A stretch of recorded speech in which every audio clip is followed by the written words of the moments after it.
और राघव चड्ढा आम आदमी पार्टी के नेता हमारे साथ मौजूद हैं।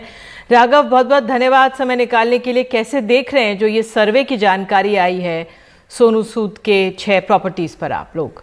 देखिए, सोनू सूद एक ऐसे शख्स का नाम है निधि जी, जिसने बीते 1-1.5 साल में पूरे समर्पण भाव से गरीब लोगों की, उन वंचित, शोषित, पीड़ित लोगों की मदद करी जिनको राज्य या केंद्र सरकार द्वारा अनाथ कर दिया गया।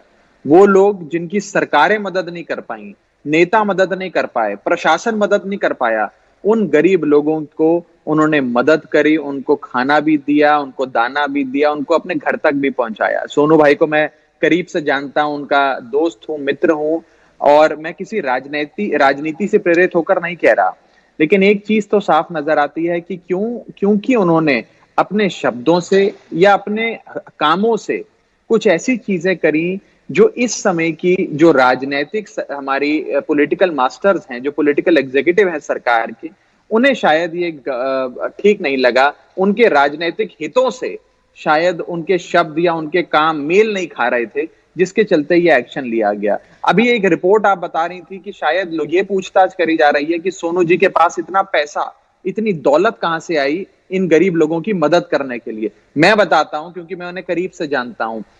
कितनी ऐसी एडवर्टाइजमेंट असाइनमेंट्स, इतनी movies, short films, projects, appearances Sonu भाई ने फ्री में करी, और उससे जो पैसा आया वो ऑर्गेनाइजर्स को कहा कि इस पैसे से आप मुझे इतने ऑक्सीजन सिलेंडर उपलब्ध करा दीजिए, इस पैसे से मेरे को ऑक्सीजन प्लांट उपलब्ध करा दीजिए, इस पैसे से इस अस्पताल में आप रिचार्ज करा दीजिए कि मैं समय आने पर 500 लोगों की सर्जरियां करा सकूं, उनका इलाज करा सकूं। ऐसे लाखों उदाहरण मैं आपको सोनू सूद के बारे में दे सकता हूं। उस मसीहा को, उस आदमी को जिसने लाखों लोगों की जिंदगियां बचाई, उसे इस प्रकार से विछंट के तहत टारगेट करना ये ठीक नहीं है। ये सरकार की राजनीतिक असुरक्षा दर्शाता है। लेकिन एक ये पहलू भी है जो आपने हमें समझाया कि किस तरह से उन्होंने पैसे का इंतजाम किया, बंदोबस्त किया, क्योंकि यही शायद इसी की छानबीन हो रही है। लेकिन दूसरी बात ये भी कहा जा रहा है कि आप लोगों के साथ जुड़कर आपके एक काम का ब्रांड एम्बेसडर बने, और इसका शायद खामियाजा उनको भुगतना पड़ रहा है। ये एक तरह से विपक्ष की तरफ से भी कहा जा रहा है। देखिए, मैं इस बारे में बहुत पुख्ता जानकारी तो नहीं दे सकता। सोनू सूद जी इलेक्शन कमीशन, जो तथाकथित तौर पे एक निष्पक्ष एजेंसी मानी जाती है, इलेक्शन कमीशन के भी ब्रांड एम्बेसडर रहे।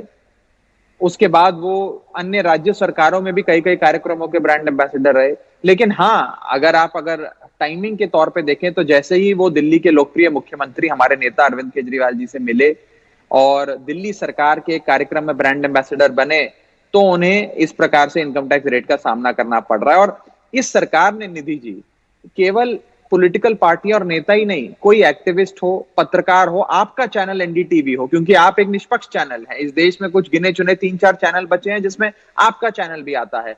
इस प्रकार के निष्पक्ष लोगों को, जो अपनी मन की बात कहते हैं, जो सही है वो करते हैं, देश हित में काम करते हैं, उनको टारगेट किया जाता है। क्योंकि आप लोग, हो सकता है कि आपके काम और आपके शब्दावली, आपके शब्द, आपके कर्म बीजेपी के राजनीतिक महत्वाकांक्षा से मेल नहीं खाते, इसलिए शायद आप लोग सबको टारगेट किया जाता है। सोनू सूद भी उसी श्रृंखला में एक व्यक्ति हैं जिनको आज इनकम टैक्स ने प्रताड़ित करने की कोशिश करी है। मैं बस इतनी प्रार्थना करूंगा कि सोनू भाई इन लोगों से ना डरें। वो अपने काम, वो अपने जिस मिशन पे लगे हैं, लाखों लोगों का इलाज कराने में, लोगों की जिंदगियां संवारने में, वो लगे रहें।